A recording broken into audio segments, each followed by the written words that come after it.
रत्नों पर आज बात करने के लिए प्रख्यात ज्योतिषी और राशि रत्न रिकमेंडेशन के विशेषज्ञ पंडित सूर्यकांत तिवारी।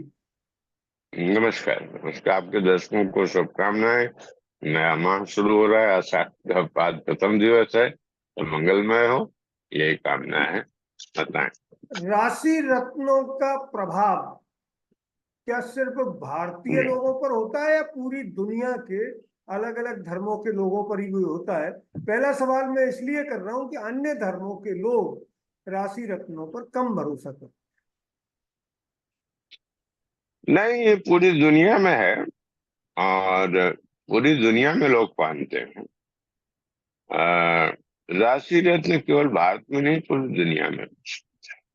अब अंतर इतना है कि जो भारतीय वैदिक ज्योतिष है, उसके जो लग्न राशियां बनती हैं वो पाश्चात्य विधि से वो लग्न राशियां नहीं बनती। वो सूर्य को आधार मानते हैं, अनांश को नहीं लेते हैं।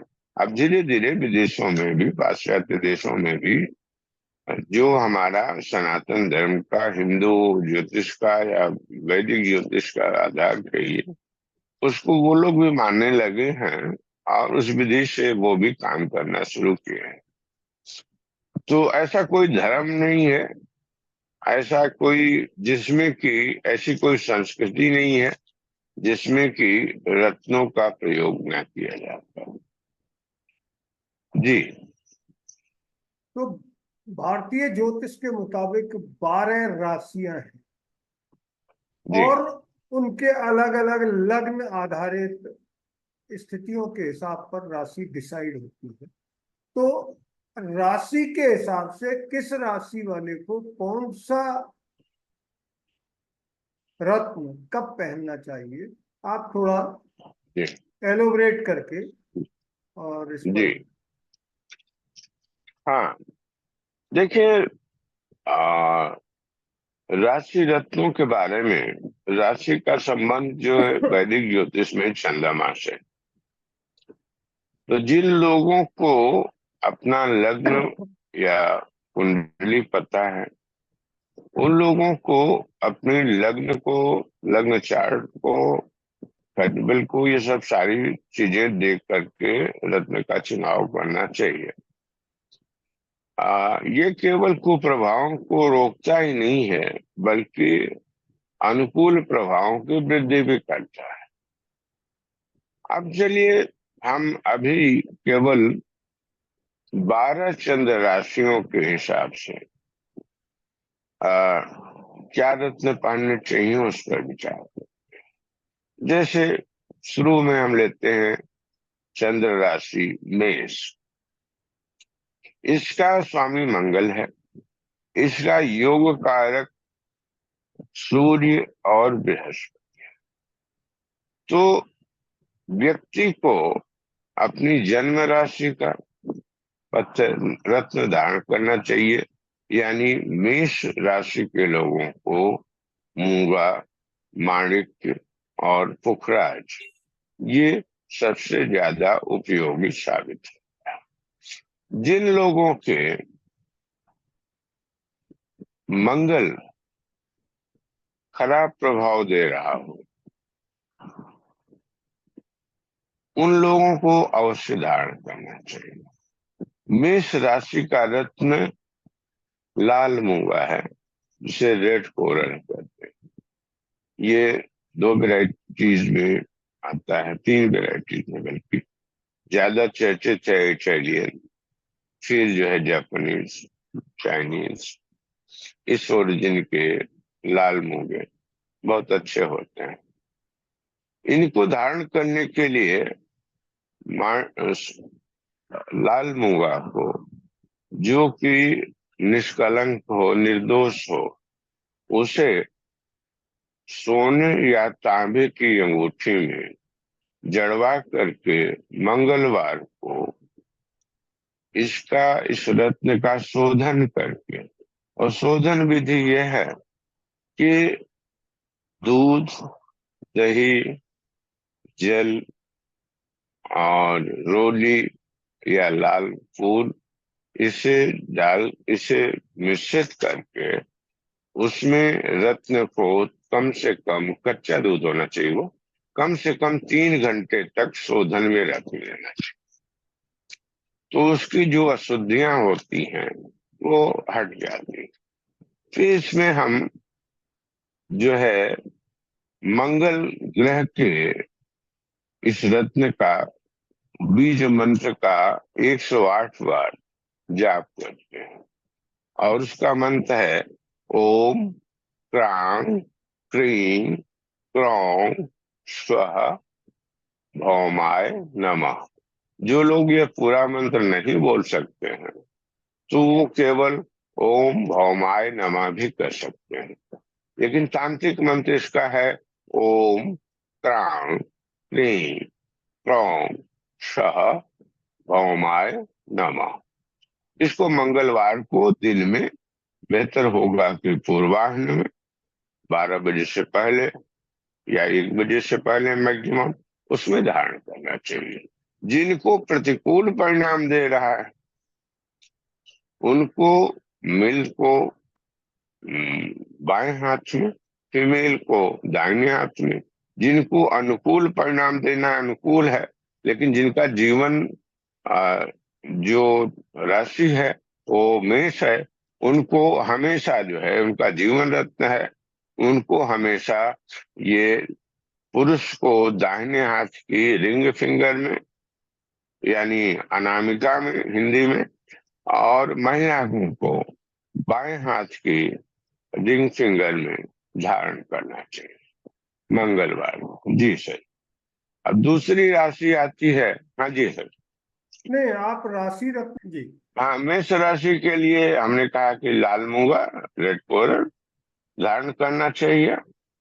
और वृष राशि के लिए डायमंड या उसके स्थान पे सफेद पुखराज, या वो भी संभव ना हो तो ओपल जो है वो रत्न धारण करना चाहिए। यदि ओपल भी महंगा पड़ रहा हो किसी को तो सफेद मूंगा आता है, उसे शुक्रवार को धारण करना चाहिए। तीसरी राशि आती है मिथुन। मिथुन वालों का जीवन रत्न जो है वो पन्ना होता है। उस उसे पन्ना को सोने में जड़वा करके या धारण करना चाहिए।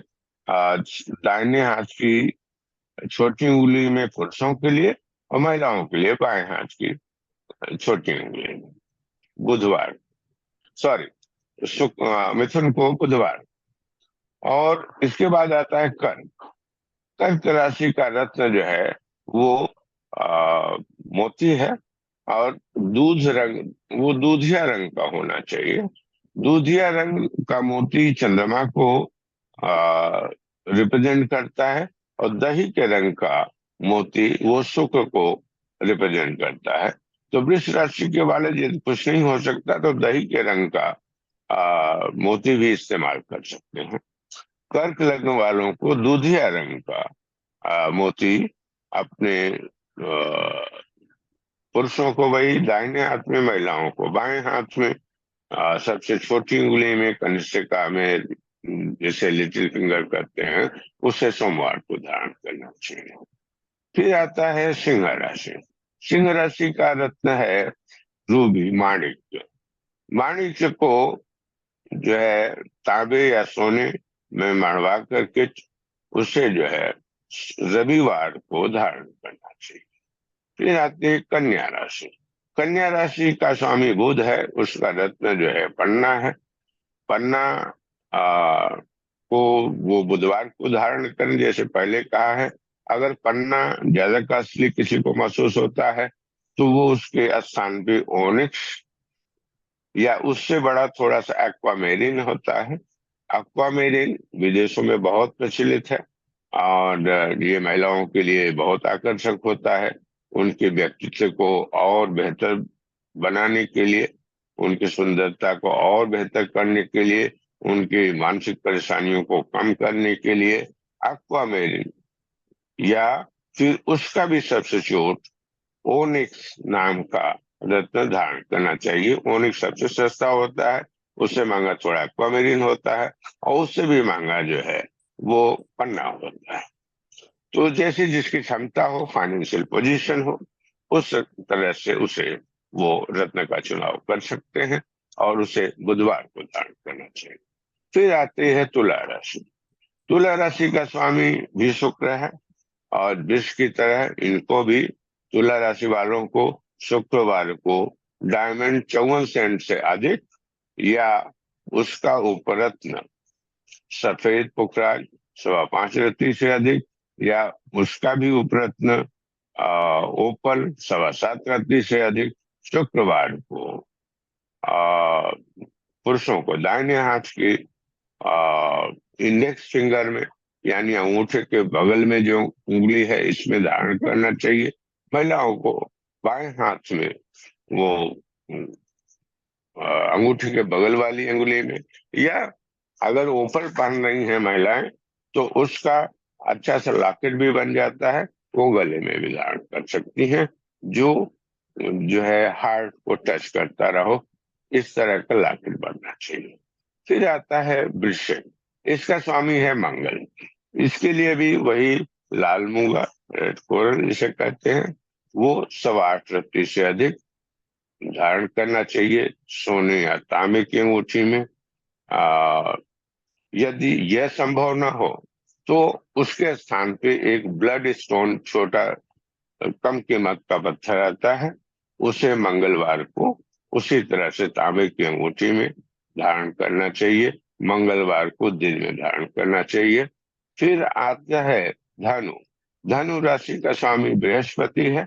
उसका रत्न जो है पीला पुखराज है। जो साधन संपन्न हो उन्हें पीला पुखराज 5.25 रत्ती से अधिक गुरुवार को धारण करना चाहिए और उसके लिए उंगली वही दाएं हाथ की बगल वाली इंडेक्स फिंगर में और बाएं हाथ, महिलाओं के लिए बाएं हाथ की बगल वाले इंडेक्स फिंगर में गुरुवार को धारण करना चाहिए। इसके लिए यदि सोना उपलब्ध नहीं है, सोना बहुत कीमती होता जा रहा है, तो उसके स्थान पर चांदी का प्रयोग किया जा सकता है। पुखराज की कास्ट आजकल बहुत बढ़ गई है। इसमें भी दो तरह के पुखराज मार्केट में उपलब्ध हैं। सिलोन का पुखराज बहुत महंगा हो चुका है, उसके स्थान पे जो बैंकॉक का रियल पुखराज आ रहा है वो सस्ता है और उसका वजन थोड़ा बढ़ा देना चाहिए। बैंकॉक वाले पुखराज का उसको 105 के बदले 7.25 कर देना चाहिए, या 7 कैरेट से अधिक हो उसे सोने या चांदी में बनवा के गुरुवार को इंडेक्स फिंगर में धारण करना चाहिए। यदि वो भी संभव ना हो, जिससे कि आर्थिक स्थिति उसकी लायक भी ना हो, तो उसके लिए सुनहला, जिसे हम गोल्डन टोपाज कहते हैं, उसको जो है 7.25 रत्ती से अधिक उसी तरह से पुरुषों को दाहिने हाथ के बगल वाली उंगली में, यानी इंडेक्स फिंगर में, महिलाओं को बाएं हाथ की बगल वाली उंगली में धारण करना चाहिए गुरुवार। जी सर। आगे हम चलते हैं मकर राशि। मकर राशि वालों का स्वामी वो शनि है और शनि का रत्न नीलम, उसका उपरत्न नीली है। तो जो एफोर्ड कर सकते हो वो सिलोन का, अगर बहुत अच्छी कीमत है उसकी, लेकिन सबसे ज्यादा दुनिया में सबसे बढ़िया नीलम जम्मू का नीलम होता है। वो डायमंड से भी कहीं महंगा हो जाता है।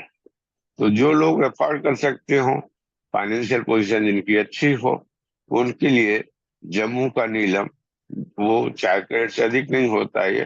तो जैसे हमारे अमिताभ बच्चन जी हों, चाहे सलमान साहब हों, सलमान खान, वो सभी जम्मू का नीलम पहनते हैं। और मकर लग्न वालों के लिए, मकर राशि वालों के लिए नीलम बहुत श्रेयस्कर होता है। इसको शनिवार को धारण करना चाहिए और अधिकतम 18 कैरेट गोल्ड में धारण करना चाहिए। यदि वो लोग सपोर्ट ना कर सके फाइनेंशियली अपने को, तो उसके स्थान पे दूसरा बैंकॉक का नीलम आता है, वो थोड़ा सस्ता होता है, और लेकिन उसमें नीलम जैसे नीलम ही होता है, नीलम के गुण अच्छे मिलते हैं, उसको धारण कर सकते हैं। जो लोग उसे भी खरीदने की स्थिति में नहीं है, उनको नीली नीली उपरत्न है नीलम का, इसे शनिवार को पुरुषों को दाहिने हाथ की मध्यमा में यानी मिडिल फिंगर में, महिलाओं को बाएं हाथ की मध्यमा में शनिवार को धारण करना चाहिए। इसके बाद आता है कुंभ। कुंभ राशि का भी स्वामी शनि है, उसके लिए भी वही नीलम या बैंकॉक का नीलम या नीली शनिवार के दिन सायंकाल उसे धारण करना चाहिए। फिर आती है मीन। मीन राशि का स्वामी गुरु है, उसका रत्न वही पुखराज है, पीला पुखराज।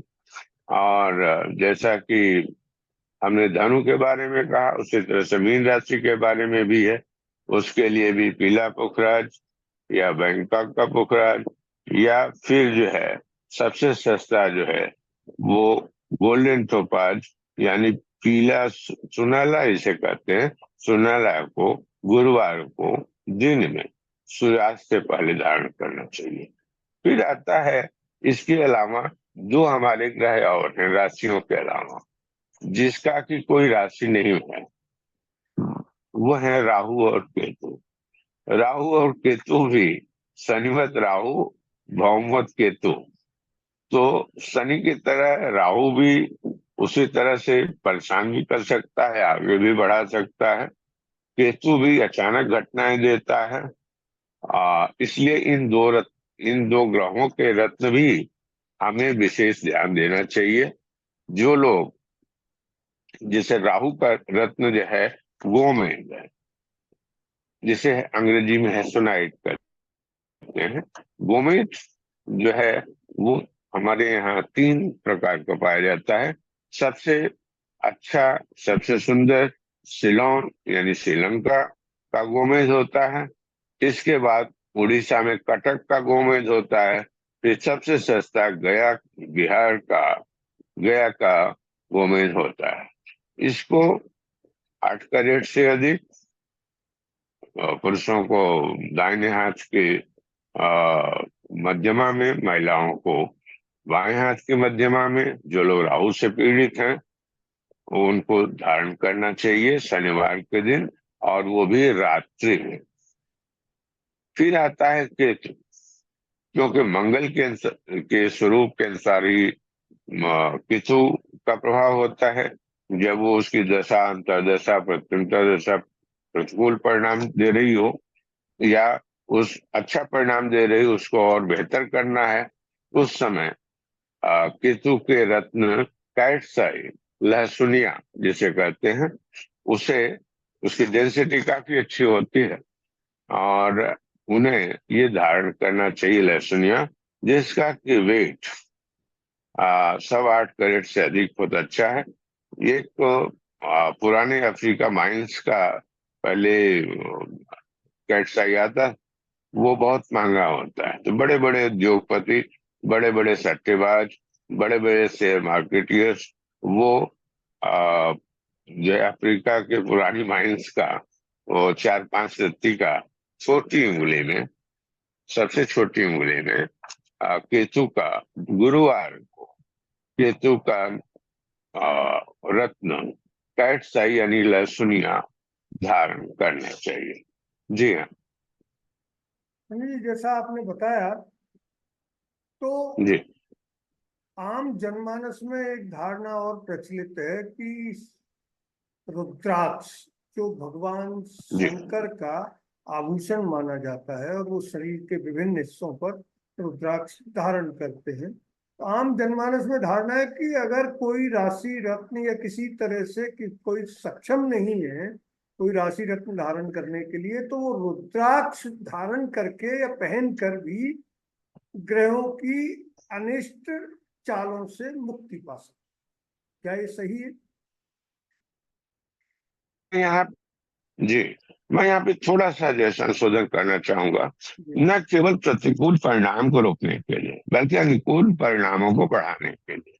जी। और मजे की बात यह है कि रुद्राक्ष में वो समस्याएं नहीं है जो रत्न में। रत्न अगर मान लिया किसी को आपने, किसी ने बता दिया, कुछ भी पहन लिया, तो वो नुकसान भी कर सकता है। लेकिन जो है रुद्राक्ष के मेडिसिनल क्वालिटीज भी हैं और उसकी स्पिरिचुअल वैल्यूज भी है। साइंस में, लेबोरेटरीज में और इस पे काफी रिसर्च हुआ है कि ये एक तरह से बायोस की तरह काम करता है, जो आपकी निगेटिव एनर्जी को आत्मसात कर लेता है और पॉजिटिव एनर्जी को देता है।